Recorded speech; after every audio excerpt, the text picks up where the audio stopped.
सोलहो सिंगार सब पोशाक देबोगे नया साल में गिफ्ट फराक देबोगे नया साल में लड़की फराक देबोगे नया साल में।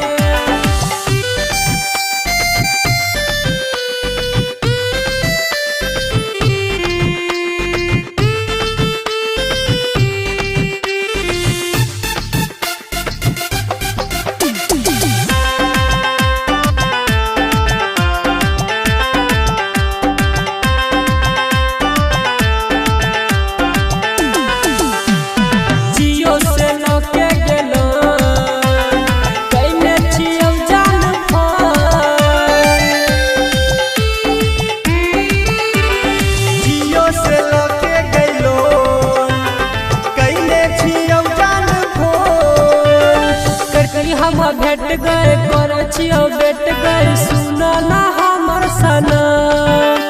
आ कबही तो इंडिया संगे पाक देबोगे कहबी त इंडिया संगे पाक देबोगे नया साल में गिफ्ट फराक देबोगे नया साल में लड़की फराक देबोगे नया साल में।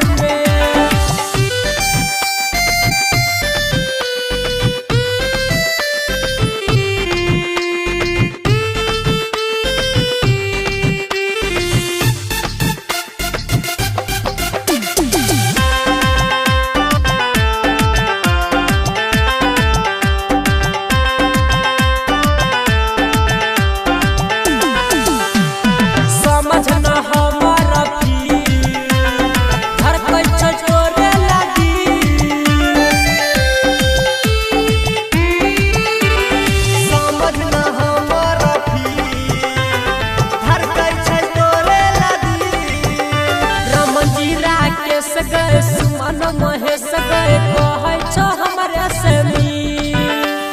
बिंदिया नथुनिया एने ताक देबोगे